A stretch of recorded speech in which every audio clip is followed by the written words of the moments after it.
السلام عليكم اخواني اخواتي، مرحبا بكم من جديد في قناتنا كرياسيون اغي كوزين.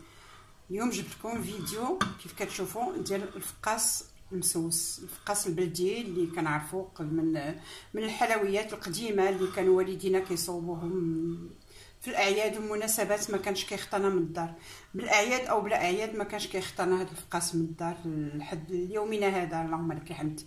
اذا كيف كتشوفوا غادي نمروا مباشره المقادير والطريقه ديال العمل ان شاء الله. وكنتمنى يعجبكم المحتوى ديال الفيديو هذا النهار، وما تنساونيش من اللايك ديالكم والدعم ديالكم والبارطاج باش تعمل فكره على الجميع. وشكرا. اذا نمروا للمقادير وطريقه العمل. اذا اخواني اخواتي كيف قلت لكم غادي نمروا للمقادير.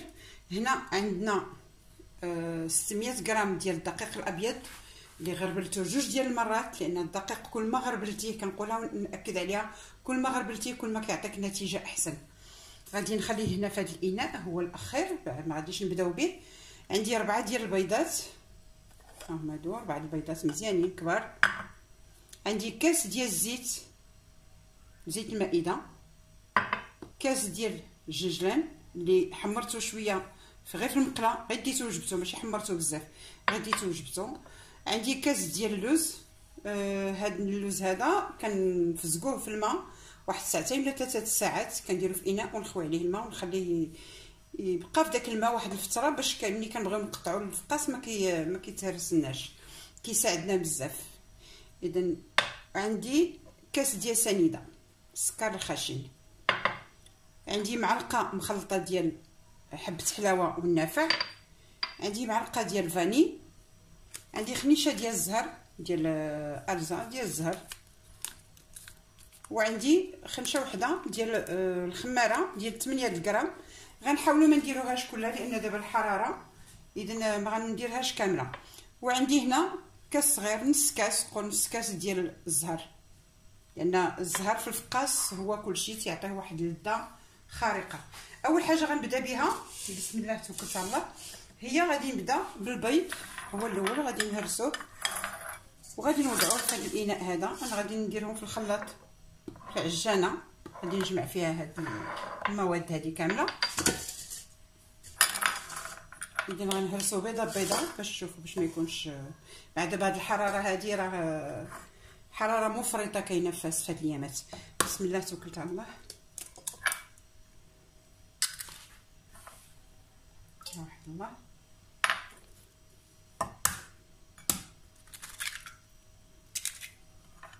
جوج،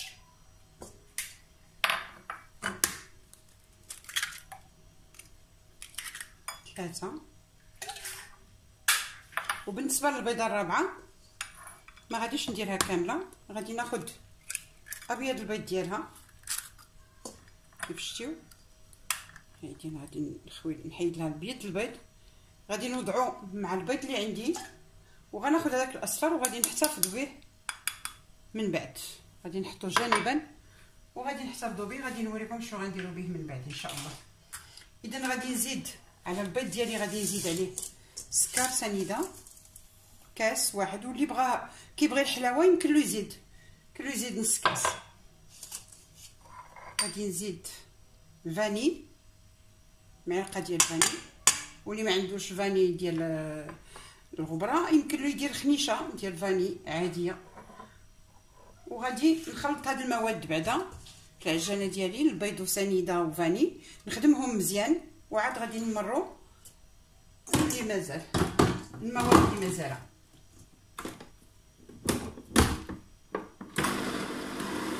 باش ما نديركمش الصداع غادي نوقف لاكام اون اتوندون يتمخد ليا البيض، على ما يتمخد ليا البيض ونرجع لكم. اذا بعد ما خدمت البيض ديالي غادي نزيد الزيت، هي الاولى مع داك البيض، وغنديرهم يعاود يتخدموا مزيان. وغادي نزيد مع الزيت غنزيد الزهر اللي عندي،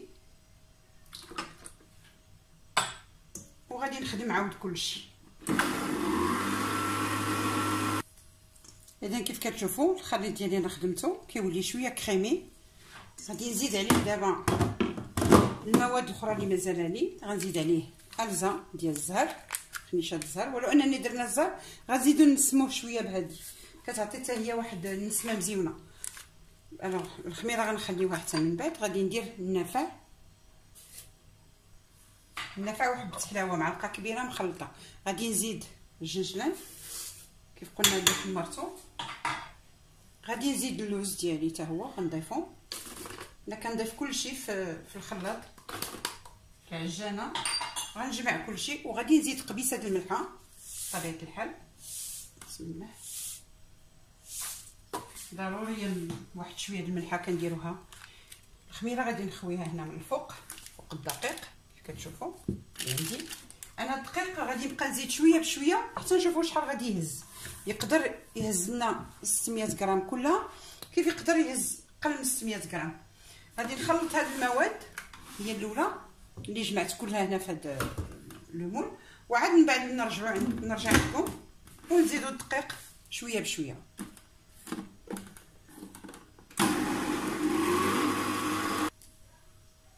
اذا بعد ما تخلطنا الخليط ديالنا كله نتوما كتشوفوا كي تيولي ها هو هذا. جمعت المواد كلها هنايا. دابا غادي نبدا نضيف الدقيق شويه بشويه وانا كنجمع. هنا الدقيق راني درت فيه الخميره، خليت منها شويه، راني ما درتهاش كلها.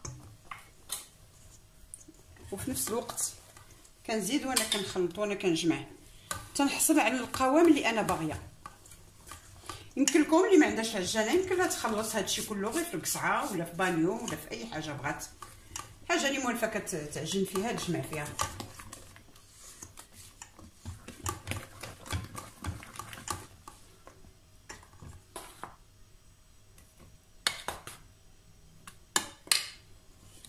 كنخوي وكنجمع كنخوي وكنخلط حتى نحصل على العجين اللي انا باغيه. حيت العجين الفقاس ما خصهاش تكون قاصحه باش ما تشقلناش في الطياب، وما خصهاش تكون عاوتاني جاريه بزاف باش ما تسيحش. عندها واحد القوام محدد اللي تيكون ديال هذا العجين ديالها.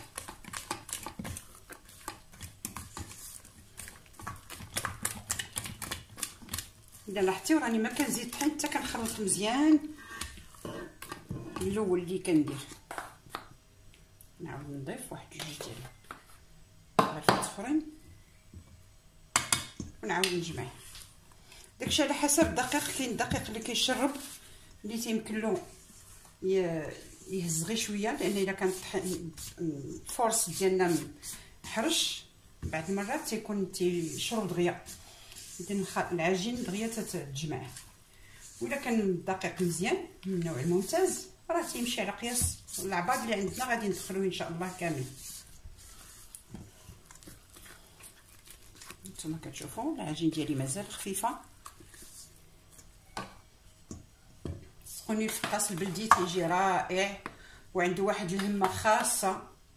هذا من الحلويات المغربيه اللي كنعرفوها، اللي كيف قلت لكم في الغريبه ديال الكوك في الفيديو اللي فات، ان الحلويات المغربيه القديمه كانت رائعه ومازال دابا رائعه وحتى حاجه ما كتفضل عليها.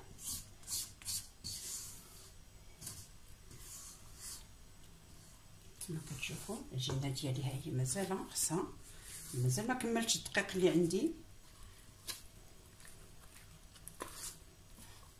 ملي كنشوفوا ان العجينه بدات كتقال بالنسبه لاسباتول ديالنا، غادي نحيد لاسباتول وغادي نخدم بيدي دابا باش نشوف القوام ديالي شنو هو. غادي نعاود نزيد الطحين. حنا كنزيدو الفورس ديالنا شويه بشويه حتى كنجمعوا العجين ديالنا كامل.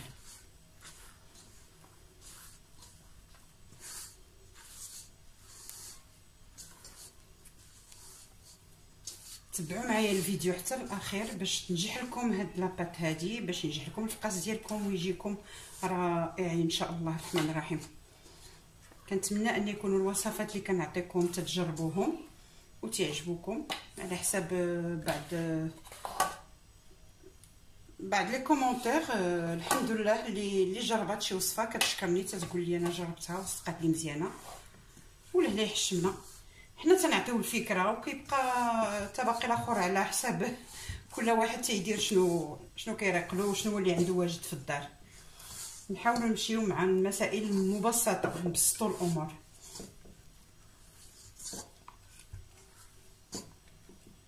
هنايا مازال العجينه كتلتصق، هي كتكون شويه كتلتصق في اليد ولكن ماشي بزاف. بالنسبه لهاد اليد اللي كنعجن بها بطبيعه الحال كتلتصق. اذا انا جربت باليد اخرى مازال خصها الطحين. كيف قلت لكم غادي نجيو مع الدقيق ديالنا قد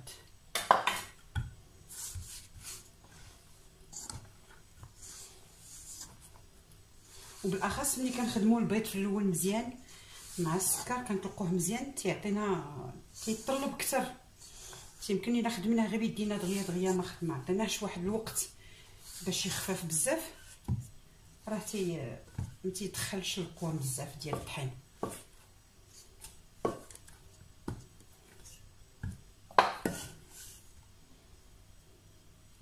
اذا هانتوما كتشوفوا الخليط ديالي ها هو بدا كيجمع راسو، بقات خاصها غير شويش. اذا كيف قلنا ها هي 600 غرام ديالنا ها هي كلها دخلناها.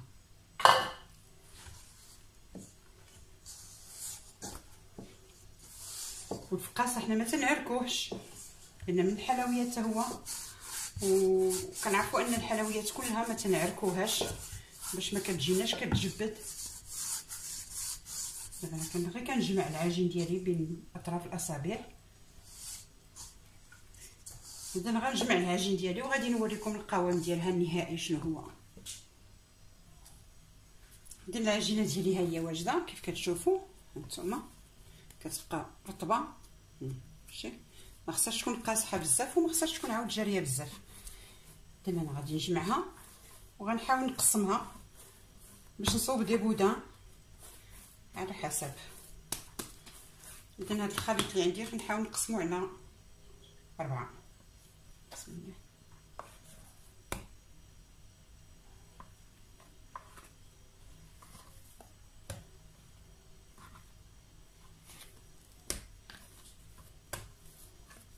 نخرج منه 4 ديال لي بودان غادي نحبلوهم بطبيعه الحال وغنوضعوهم في صفيحه اللي كتدخل الفران اللي هي دينا وجدتها وخرجت فيها البابي كويسون.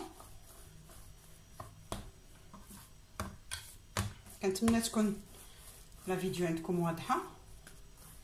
ملي نكونوا كنكوروا حنا كنحربلوا العجين ديالنا وحنا كنضربوها شويه من الجناب وعاد كندوروا باش ما كيجيناش الفراغ في الفقاس لداخل، باش ما كيجيوناش داك التقابي خاويين.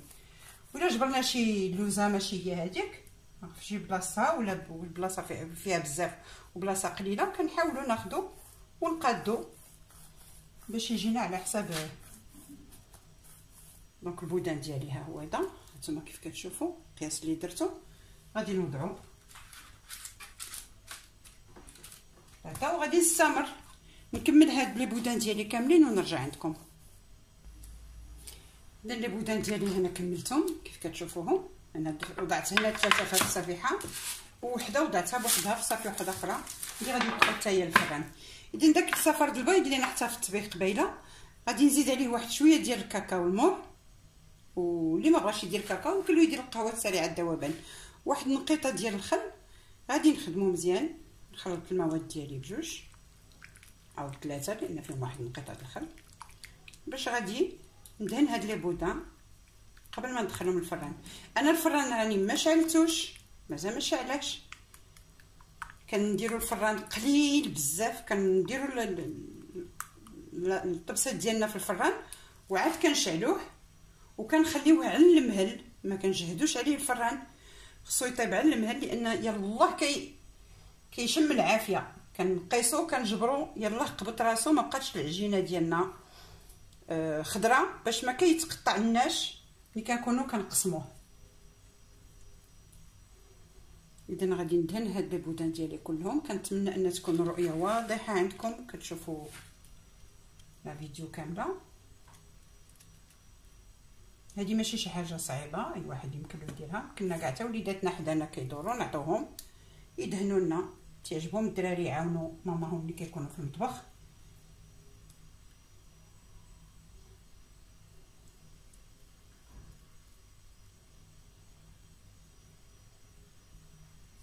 كنأكد عليكم اخواني اخواتي الفران ديالكم ما يكونش سخون نهائيا الا بغيتيو هذا الفقاس يصدق معكم، حيت كاينين اخوات اللي تيقول لك انا تيتقطع لي ملي كنجي نقطعو كيتهرس لي. اذا اما كتكون فوتات له الطياب، عطاتو الطياب اكثر من الجهد، الفران سخون بزاف، يا اما كتكون كثرات الخميره. هادو هما جوج ديال المسائل اللي كيمكن لهم، او العجينه عندها قاصحه.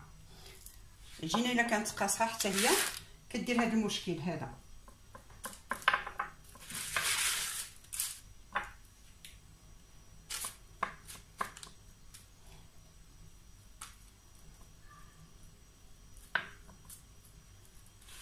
دابا بعد ما دهناهم كاملين مزيان بهذا البيض وهذا الشوكولا الكاكاو كليتو، غادي ناخذ واحد لا فورشيت وغادي نزوقوا بها. كنتمنى تكونوا الرؤيه واضحه مزيان. اذا غنديروا بحال دي زيكزاك غير من الفوق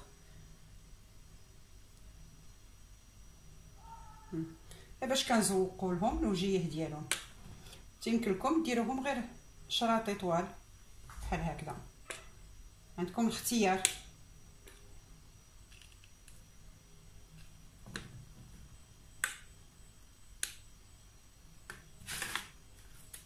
اذا انا كملت القاس ديالي كله.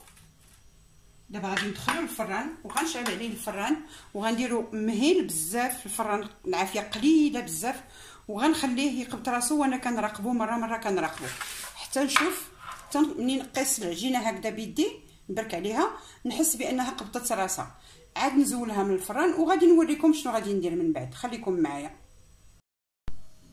اذا اخواني اخواتي الفقاس ديالي انا خرجته من الفران، مازال الطبسه ديالو سخون. هانتوما كتشوفوا ها هو هذا، شوف كيف تيجي رائع. هادي دابا غير السطياب اللي درنا له، مازال عاد غادي يتقطع وغادي نديروه يطيب. ملي كنبركو عليه دابا كنحسوا بان لاباط ديالو تجمعت مابقاتش خضره، ومن التحت هانتوما كتشوفوا اللون اللي كيقبض، لون رائع غزال. اذا دابا انا غادي نجمعو كله، غادي نلفو، غنجيب شي صينيه. هانتوما كيف كتشوفوا الفقاس هو هذا، غادي نخليوه يبرد. انا مازال عندي انبوده في الفران هادو اللي وجدوا. دابا غادي ناخذ واحد البلاطو كتشوفوا هكا، غنجيب صينيه وغنجمع فيها، غنفرج فيها منديل فازك، غادي نفزقو. فزقتو وعصرتو مزيان، خليوش فازك بزاف، وغادي نفرج فيه هاد، غنفرشو غنحط عليه هاد الفقاس ديالي وغادي نلفو مزيان به عاوتاني كيف كتشوفوا، وغنخليه يرتاح مزيان. ما غاديش نقطعوه دابا حتى يبرد بصفه نهائيه. الدور ديال هذا المنديل فازك تيرطب لنا العجينه باش في التقطيعه ديالها، باش اولا ما كيبسولناش البودان ديالنا، وثانيا ملي كنبغيو نقطعوه تيسهل علينا في التقطيع ديالو باش ما كيتفرتش. اذا انا غنجمعو هكذا كيف كتشوفوا. غادي نزيد عليه البودان اللي مازال عندي في الفران، ومنين نكون كنقطعو غادي نوري لكم الطريقه ديال التقطيع ديالو كيفاش كيجي، بانه ما كيتهرسش. غتشوفوا بعينيكم كلشي المراحل كامله باش تعرفوا بان هذا الفقاس راه كيجي ناجح 100%. اذا خليكم معايا حتى تشوفوا الكماله ان شاء الله. اذا اخواني اخواتي كيف ما كتشوفوا، من بعد ما خلينا البودان ديالنا يبردوا، الفقاس ديالنا يبرد، كنقطعوه. هانتوما كيف كتشوفوا ها هو هذا، ما كيتهرس ما والو. ها هما هادو كيف كتشوفوهم. خصها تكون عندكم سكين ماضيه وتخليوه يبرد على خاطرو. انا دابا غادي نكملو بالتقطاع كيف كتشوفوا. انا غنقطعو قبالتكم.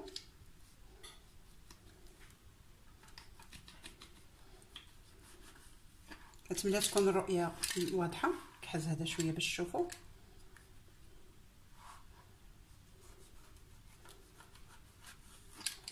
خص تكون عندكم السكين كيف قلت تكون ماضيه. انا كنقطع بهذا ان كوتر لان السكين عندي شي سكين ماضيه مزيان اللي غادي هذا الكوتر عندي كنخدمو للدوازاتي ملي كنقطع. هانتوما كتشوفوا الفقاس ديالنا كيف كيتقطع كله، ما فيه حتى شي مشكل، ما كيتقردنا، ما كيتهرس، ما حتى شي حاجه. ها هو هذا غادي نقطعوه نكملوا التقطاع وغادي نطيبوه. من بعد غادي نرجع عندكم باش نوريكم ان شاء الله النتيجه النهائيه اللي شفتوها في اول الفيديو.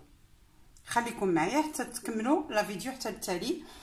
وتبعوا المقادير اللي عطيتكم مضبوطه والطريقه واللي عطيتكم كلشي، وان شاء الله الرحمن الرحيم غادي يخرج لكم هذا الفقاس ناجح 100%. بالتجربه انا ديما كنديرو الحمد لله ديما كيعطيني نتيجه زوينه. كيف كتشوفوا العجينه ها هي دي طايبه، ها ملي كندخلوها للفران طيب داك نص طياب هانتوما كتشوفوا ما معجنه ما والو، ها هي واضحه باينه قباتكم. اذا كنتمنى انكم ما تحرموني شيء من اللايكات ديالكم والبارطاج مع الاصدقاء ديالكم، واللي عاد غادي يدخل يزور القناه مرحبا به، وما ينساناش هو يبرك على زر الجرس باش يدير ابوني ويوصلوا الجديد ان شاء الله. اذا خليكم معايا حتى نوريكم النتيجه النهائيه ان شاء الله. اذا اخواني اخواتي كيف كتشوفوا الفقاس ديالنا هو هذا، ها هو هذا كيجي رائع وكيجي رطب ومقرمل ولذيذ بزاف. بصراحه جربوا تبعوا المقادير كيف عطيتها لكم وغادي تردوا عليا الخبر. ها نتوما ها هو كيف كيتهرس بسهوله وفي نفس الوقت مقرمش كيف كنقولوا مقرمش مزيان. واللي بغى بالنسبه للمقادير السكر، اللي بغى يزيدوا السكر يزيدوا، انا درت ناقص شويه حلاوه، اللي بغى يزيد السكر يمكن له يزيدوا. اذا كنشكركم متتابعي الكرام وتنقول لكم الى فيديو قادم ان شاء الله.